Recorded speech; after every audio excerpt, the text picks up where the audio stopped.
up, everybody? I'm Allie Burns from Picks and Parlays. Welcome to Morning Wood. Oh, I can't find my cursor. There we go. Boom, there we go. Morning Wood with me, Allie Burns. You can find me on Twitter at +moneyhoney.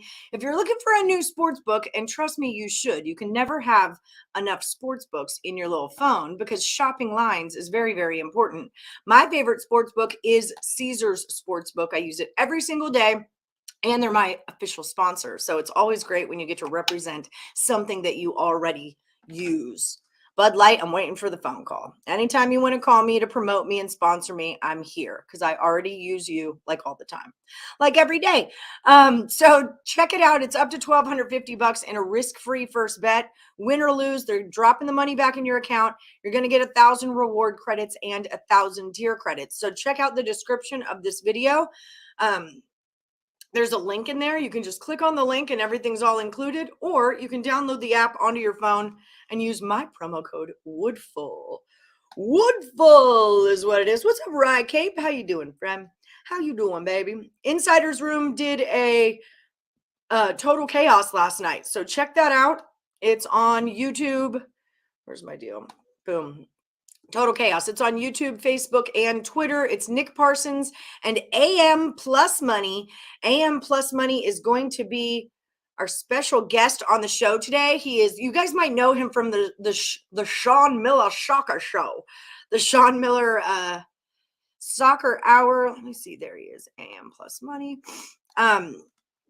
He's also with the Insider's Room. He's really, really sharp. He's a huge soccer guy, and he went 9-1 in the knockout stage. So I thought, hey, why don't we have him on since now the quarterfinals are starting up? So let's get him in and let's hear what he has to say about what we're doing here. Sorry, just trying to get a few little things organized. We do have not quite a few. We've got a few of you left in the last Woody standing for $142. It's Danny Daniels, Tobias, I Win You Lose, Kim McGee, D-Talk, Velco, and Foxy. Two of our soccer guys are holding in there strong. And then here, I'll move you guys up. Ohio Bob, when you get here, I need you to tell me if Real Madrid's soccer or basketball cashed. Michael Premium picks. I don't know if he actually picked yesterday. We'll see. Okay, so we'll move that up. So quite a few of you in the buzzer beater for a t-shirt and got a couple still going. But the cash in the Woody, y'all. Okay, let me just pop through a few of these real quick. What's up, Pedro Mas? Hola and buenos dias, señor. Hi, Thomas Kingston. Haven't seen you in a while. I see you in there, AM. Give me just a sec.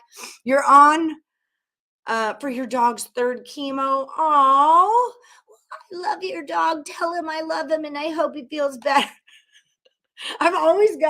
There it is. I've always got a last night beer. It's like the beer that I open before I go to bed. And then like I take 2 drinks and I go to bed. And then it's my last night beer. There's always one around.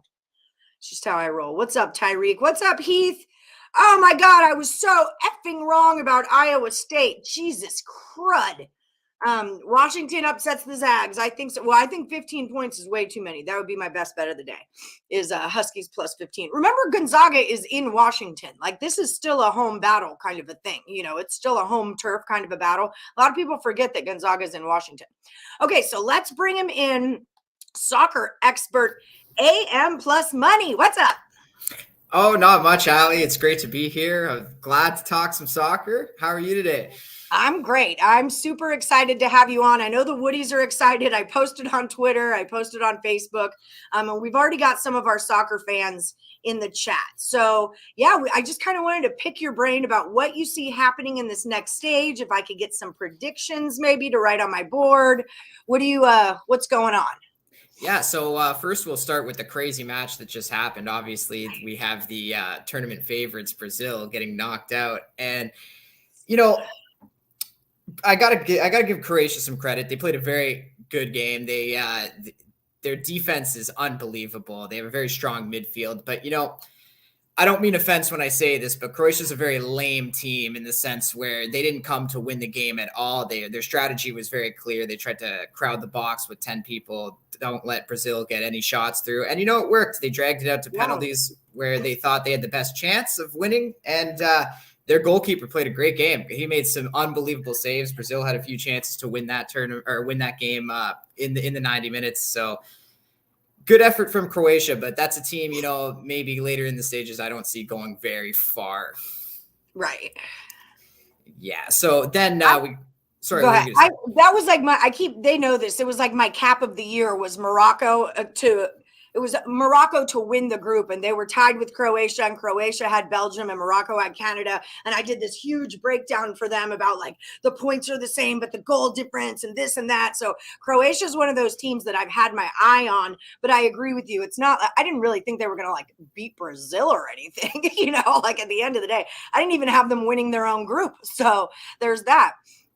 Yeah, definitely a big shock. I don't think they're going to go very far just because, they're on the older side. They play a very slow paced style. And pretty much I know they're the runner ups, and I hear a lot of people talk about how they were the runner up in the last World Cup, but 4 years makes a big difference. And it's almost more like 4.5 years now with all the delays that have happened. So yeah, it's I don't think they're going to go very far. They'll probably get knocked out maybe in the next round, whoever wins this afternoon match. But talk about a letdown spot, right? Talk about a letdown spot. Yeah, definitely beating the number one team of the Brazil, the number one team in the tournament, Brazil. Yeah. But now they're gonna have to face the winner of this next match, Argentina and Netherlands. And, this is going to be a very interesting match. I know a lot of people are penciling Argentina right into the semifinals, but I'm not so quick to do that. I think this Netherlands team is very good. They're extremely hard to break down defensively, just like how you saw Brazil had a tough time with Croatia. Argentina, their attack looked a little lethargic in the group stage. They got caught offside many times, and I think that has something to do with just the way they play. They looked very lazy in spots, walking back past the back line. I think they're also going to get into trouble a bit with their defense. They have big defensive flaws, this Argentina team. We saw them make 2 big mistakes in the Saudi Arabia game. They also made big mistakes in their last match against Australia. Australia, they took the 2-0 lead and they really started to sit back on defense. Australia cut that in half with 10 minutes to go. And then the rest of the final 10 minutes of that match was extreme pressure by the Australians. And they had a few chances to tie it up too. So I think if they get themselves into that similar situation here, I don't really see Argentina doing much to keep the Netherlands out of the back of the net in that respect. So Heath is saying Netherlands wins penalties. Let's go. Netherlands is just so orange though. Aren't they? It's so orange. I can't. So what do you think about Netherlands on penalties? And then I pulled up the betting slip right now because I want to take some plays and stuff. So let me know what you're thinking in that realm also. Yeah, so I could definitely see the Netherlands winning this one in penalties. Personally, I have a bet on the Netherlands to win the entire tournament. That was one of my favorite teams coming into it. I got them at plus 1,400, and you could have actually got them before this morning match at plus 1,600. The odds actually went up from the beginning of the tournament, but now they're down to plus 1,100 because of Brazil getting knocked out, and that was a big factor because that was in their pathway to the finals. But yeah. I could see this going to penalties. I think it's going to be an under. I really I could see it being a stalemate, like just what we saw in the last match. 2 very good defensive teams. I don't think either's really going to give an inch to the other. It's going to be which team makes the mistake first, and that mistake could come very late in the match. But I could definitely see this going the full 120 and ending up in penalties. Tim, I don't have you in the buzzer beater, and Tobias, I don't have you in it either, but I'm writing you on the board with question marks and I'll find it later. Sorry, I had to communicate to them real quick. Okay, so when I'm betting on something with penalties, because this has to be a little bit of a lesson for us too. I think the hardest thing about soccer for your normal, and I'm sure you get this all the time, your normal average human to get involved with betting on soccer, there's a lot of freaking things to bet on. And I don't always understand what's going to happen when I make the bet. Like I thought if I did a -1, -half and a -1, and then like, my -half works out, that I would push. But no, on my site, I don't get my money back. So like there's lots of weird things that happen in soccer. I do like clean sheets though. I know what those are. I know what's going on there.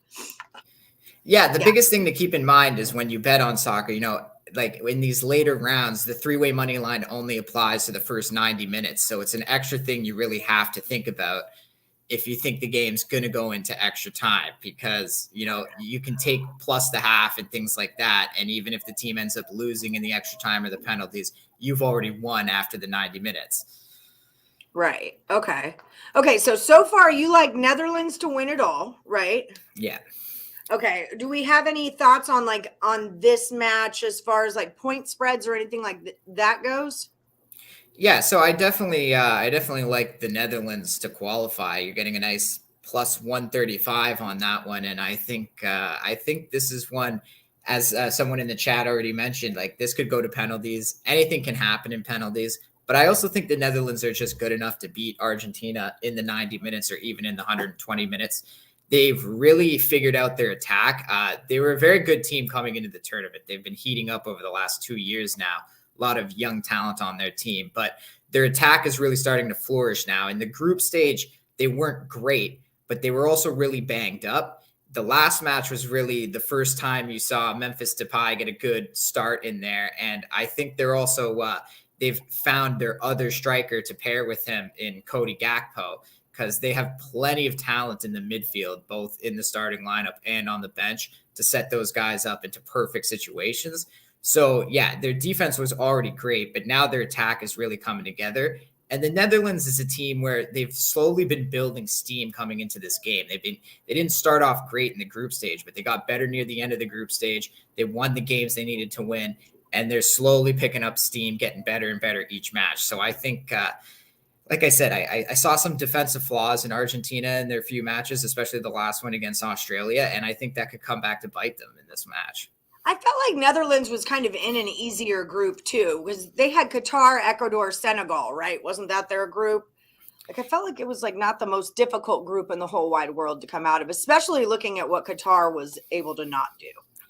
Yeah, I kind of thought their group was actually a little more challenging. Ecuador had a really good team. I know they were the favored one to get out of the group. I kind of liked Senegal to get out of that group. I was impressed with Senegal. I'll say that. I didn't expect what I got out of them. And they were missing their best player, Sadio Mane, as well, and they still looked very good in the tournament. That was my only loss. I had them +1 against England in the knockout stage. That was my only knockout stage loss. But I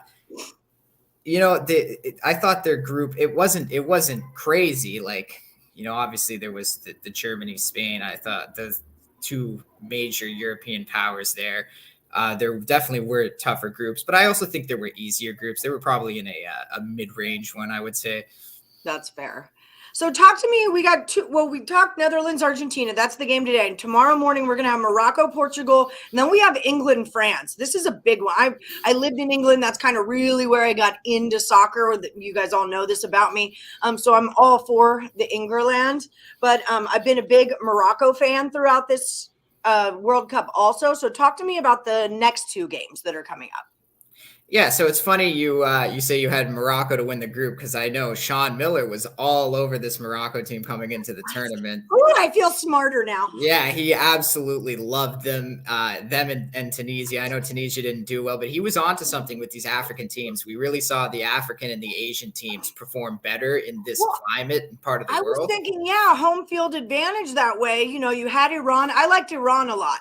And part of that, it was kind of that same thing of, like, you're kind of on your home turf in a way, but you keep going. Sorry, carry on. Yeah, exactly. And you know what? There's actually a stat out there where in the last World Cup, when it was in France, European teams tended to do better.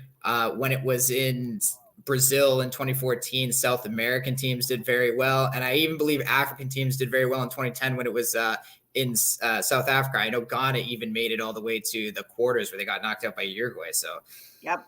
I liked Ghana. I cashed on them for something. It wasn't Uruguay, obviously, but I cashed on them for something. I had stuff going on with them.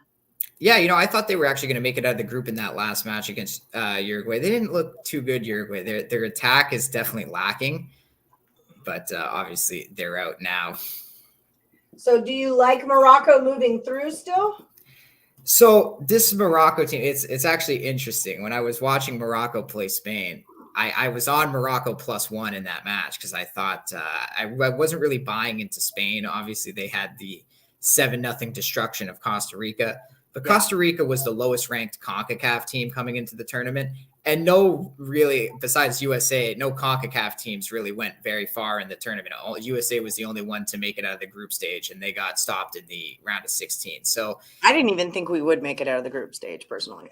Yeah, so good on them, but the CONCACAF still has they still have some. We're growing over here in North America, but we still. And what does CONCACAF stand for? For anyone who doesn't know, including me, what does that stand for? I know. Okay, never mind. There's so many. There's I know it's a longer one. There's it's like Confederation, North America. I really don't. Football. Yeah, North American football. That's what it stands for. Yeah, honestly, because there's the South American one too, which is CONMEBOL, which I don't understand because they do the Copa America for South America, but they should do something up here with North America, because even they have something in the AFC leagues out in Asia. There's the Arab Cup. There's a bunch of stuff for the AFC, and then obviously UEFA does their Euro Cup. So I definitely think there's room to grow in North America for sure. Right. But yeah, going back to Morocco, I thought Morocco had a very good chance of beating Spain just because of the style of play that Spain is. They really like to sit back on the ball with possession. They had over 1,000 passes in that match, and they still didn't advance. But it was very difficult for them to get scoring chances into the box because you saw Morocco play a very defensive style, similar to what Croatia played against Brazil today. And I think you're going to see the same thing from Morocco because they don't have a lot of attacking power. They really only scored the 2 goals against Belgium and the 2 goals against Canada. But, both those teams didn't make it out of the group stage. So Morocco, they have some work to do. Their defense is really good, though. They only allowed the 1 goal in the entire tournament against Canada, and they scored that goal on themselves because it was an own goal. So their defense... I forgot about that, but yes, now I recall. Yeah. So their defense is really something to look out for, and I think they're going to have to play a similar style as how Croatia played against Brazil today. That's just what they do. They were able to get by Spain. But at the same time, Spain put a lot of pressure on them in that match, even though they couldn't get close to the net. I think Portugal has better players, better talent. And if Portugal decides to sit Ronaldo tomorrow, then Portugal's attack becomes a lot more dangerous with a lot more pace to it. Really? Yeah. The kid they put in, he's 21 years old. He scored the 3 goals in that match, Gonçalo Ramos. He's the local Portuguese boy. He plays at Benfica. But really, the star on that team is Bruno Fernandes. And if he gets rolling, they are going to be a very tough team to stop. When Ronaldo's in the lineup, he slows down the pace of play because he's not as fast. He can't keep up with the younger guys. So it's a very different style of attack. But with him out of the lineup, they looked very fast and very dangerous. And that's something that, Morocco's a fast team, but if they get too aggressive with their style of defense, then they'll get caught by this Portugal side. Okay. So if you bet it, how would you bet it? Or is this one wait to see if Ronaldo's in, or do you already have action? Yeah, you should always check the lineup before, because you never know what curveball is. I think if you choose to wait to the lineups, if you see Ronaldo's in, I would be more hesitant to bet on Portugal than if Ronaldo was out. I could see this being a lower scoring game, though, because, Brazil wasn't able to rip through Croatia the way a lot of people thought. So I think Morocco might be able to stand the same kind of chance against Portugal, but I don't know if Morocco is good enough to advance past them. Okay, that's fair. Morocco to advance is a +260. Netherlands is a +160. This is just on my book, what I've got going on. And then Portugal, of course, is a -320. Okay, so talk to me about England and France. Yeah, so probably the game of the quarterfinals, England versus France. And, This is a really tough one because at face value, if you ask me, France is the better team, and I think they probably get past England here. But I have them to win, actually. Yeah, and the fact that the line is plus 200, I almost find the value in England because I think they could probably keep it a tight game with France. Right. These teams, they match up very well against each other. Both have good defenses. Both have a solid midfield. But I think the difference is going to be France's attack. We've seen them just dismantle teams, and they used a very interesting strategy in their last match when they played Poland in the round of 16. They really faked Poland out. They spent the entire first half running plays up the left side with Mbappe and really tried to wear down on that right side of the defense for Poland. So when they went into halftime, Poland obviously adjusted. They needed to get some help on that right side to stop Mbappe when he was coming down. So in the second half, France didn't run a single play down that way. They completely switched. They didn't even try. It was all up the right side with Dembele. Oh, you sneaky Frenchman. I see what you do here. Yeah, and I thought Griezmann also was a very big part of that match. He really, every time he got the ball, he really controlled the midfield, and he really controlled basically the midfield and the attack for them. He was dictating everything, and I thought he's going to be probably a big part as the setup guy in this next match. So who do I take? Yeah, I still got to go with France. I have a future on France to win it all. I had a future on Brazil to win it all too, though. So there's that. But I'm rooting for England. So this is the one I want action on this game, but maybe I just need to hedge my France future with an England to advance money line and call it that way. Yeah, I could even see this being a lower scoring game if you wanted to go for the total. I could see it being an under just because again, two very good teams. It's not always about the great attacks and the star power that each has. They also have good defense, and you're going to see that good defense. Neither team is going to want to make a mistake. Both might come a little more cautious. Even just playing first half draw, first half unders might be the way to go because obviously we didn't see a goal in the first half of Brazil-Croatia. And I think it's going to be very similar in these other matches because, now that's the quarterfinals and it's really starting to get close.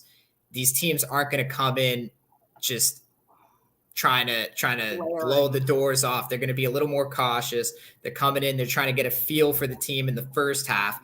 And then even in the Brazil match, Brazil looked awful in the first half against Croatia. Croatia was all over them. But then Brazil came out in the second half, and I thought they had quite a few chances to win that in the 90 minutes in the second half. But that's just something to look for. Maybe these teams aren't really – they're still trying to get a feel for the other in the first half. Yeah, and like you said, tired legs. I mean, this has been a long tournament so far. They've been going at it. So I like the idea of the unders. Yeah, exactly. And, that's why I actually thought Brazil would have went further, obviously, because they had so much squad depth. They had bench players that are good enough to be starters and probably would have been starters on half of the other countries that were participating back in the group stage. But this, I got to say, I got to give it to, for this England match, I would still side on France's side here.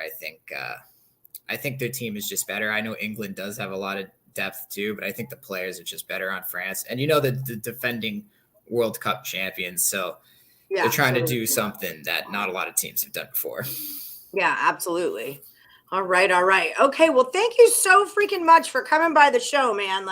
We needed that. So I'm going to have you back on when we get to our next round of games, if you're down to do that. Yeah, sounds good. Thanks for having me on. It was great to be here. Tell everyone where else they can find you, though. Give everyone the lowdown on where else they can get you and your picks, Twitter, Sean Miller, all that stuff. Yeah, you can find me obviously on Twitter at AM Plus Money. I do the soccer show with Sean Miller, so we got we actually do quite a few now, all over the place, different times. So you have to watch out for that. You can find me in the Insiders Room. So yeah, everywhere. You can just Google my name. If you want to find my picks, you can Google my name, and a website will come up. where you can And get we're my on the picks. Insiders Room Discord too. So if you guys join that Insiders Room Discord, you can find him in there all over the place. All right. Well, thank you so much for coming by again. I really, really appreciate it. And we'll see you in the next round, man. Let's go. Perfect. Thanks for having me on. No problem. All right, guys. AM plus money. That is what's up with the get down. Okay. So I hope we learned some things. I got Breaking Vegas likes Portugal draw 1-1, and Heath Pierce like Netherlands and penalties. So I just threw those up there on the board also. My play of the day, I'm going to cut this one a bit short because we don't have a ton of viewers and you guys know what to do. We got Dartmouth and Columbia. Tobias, I don't have you in the buzzer beater, but I can check. You guys know what to do if you're still in the Woody. My play of the day is going to be the Washington Huskies plus 15. I'm not sure they're still at that number, but let me check. Pregame.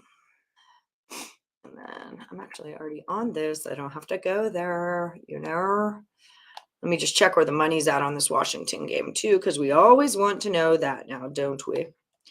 Bill and Mare. I'll do a quick rundown for you guys. It's looking like North Dakota State. It's looking like Montana State. Sacramento. I like Incarnate Word there. 87% of the money's on Incarnate Word. And the minus 5.5 went to a minus 6.5. Ow! For Sacramento, my neck thing is not better yet. That hurt. So that's going on there. So I kind of actually like Incarnate Word there. Knicks, 63% of the money's on him and the number's not moving. 72% of the tickets, that might be a Hornets play. Raptors looks like it. Pacers looks like it. Kings, 78% of the money is on the Cavaliers, and a minus 5.5 went to a minus 3.5. I would take the Kings. 76ers looks right. 85% of the money is on the Nets, and it's not coming off of 7.5. I would say probably the Hawks. Grizz. Pelicans. T-Wolves. But you might have missed the best number there. Mavericks is kind of a toss-up. It went from Bucks pick'em to a minus 1.5. And then Gonzaga went from a 15 to a 16. I like it even freaking more with 51% of the cash on the Huskies. So Allie's play. I'm going to take Washington. Plus 16 American points. The rest of them I don't have money on, so I can't necessarily tell you what's going on. I do like the Kings also. I'm going to say that. The Sack Kings plus 3.5.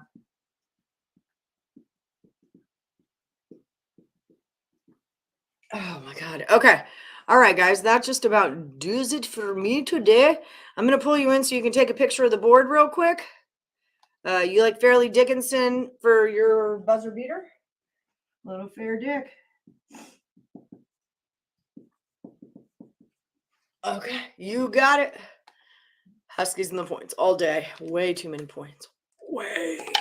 Talk about a tax. There's a Gonzaga tax out in the world for sure. Guys, support AM Plus Money and the Insiders Room and Sean Miller's Soccer Show. Make sure you find him a really good resource that we have to learn more about soccer and get some free plays out of it too. I should have asked you guys to ask him questions, but I wrote stuff on the board. Fudge me. My kid left his damn lunchbox at home, so now I get to drive back to school to give him that lunchbox before I race back home to do my free pick videos. All right. There we go. And 5, 4, 3, 2, 1. Bam. Okay. Oh my God. All right. That is a wrap, my loves. Don't forget, hit that like button and subscribe for me. Share with your friends. Ring the bell for notifications. Remember, I'm off on Saturday, Sunday, but I'll be back on Monday, and the last Woody Standing is going to start on Monday. Okay. So get your picks ready. Buzzer beater will continue. You guys will still be going through. Don't forget to check out Total Chaos for 5 NBA games that are going down tonight. And also I'm going to do some NFL chaos for you guys later in the day. Okay, so you can get that going on. Anything else to report? Yo, you're here. Happy Friday, traveling to Chi-Town this weekend. That's what's up. Well, you missed our whole entire World Cup breakdown with AM Plus Money from the Insiders Room. Okay, okay, snap. Okay, bye. Great to see you. Have a great weekend. No problem. You guys all have a great weekend. Thanks for joining. Like I said, Monday, the last Woody standing starts, so don't miss that. And you guys have a good one. You too. Oh, that's right, Pedro. Okay, no worries. Thank you so much for your help, though, over the past week. If you're in the HC contest, I posted results. They're up. We have a 4-way tie for first place right now. It's heated. The cut is on the 10th. Tomorrow, or the cut's on the 11th. Well, it's on the 10th at midnight, I guess. The cut is tomorrow after the picks go through. If you're not at least 10-10, you're getting dropped, okay? If you want to keep picking, that's fine, but you're out of the money. So 10-10 and above will move through on our first 20 picks. Results are posted on today's Handicapper box where y'all are posting your plays. I was 0-2 yesterday. I feel like I was so bad at betting on sports yesterday. I was worried that I might be fired from my job today. That's where I was at. I feel like I should fire myself. You watched the game. Oh, that Rutgers game was, thank God that Rutgers game was on because that football game sucked. That was so boring until like the very end when I'm not even paying attention anymore. Then apparently the Rams came back and won. And I've got Jefferson's ass on my fantasy bench the whole time. Yesterday was the worst day of sports ever for me. Okay, yeah, lost to HC by the hook because of Rutgers. Woohoo! All right, guys, thank you so much for joining me. Don't forget, if you're looking for premium plays, and Sean Higgs is freaking hot in the NFL right now. Terry Edelman's hot in the NHL. The Twins are hot in NHL and NBA. Lots of premium picks over at picksandparlays.net. Just use this promo code NFL, and it'll save you 20% off whatever you buy over at the site. All right. Don't forget about my sponsor, Caesars Sportsbook. If you guys are looking for a new book, there's a link in the description of this video. Click on that link. It'll take you right there, or download the app and use my promo Woodful. All right, guys. Thank you so much for joining me. Stay safe and healthy, everybody. Peace. Good luck, unless you're against Lenny. Bye, y'all.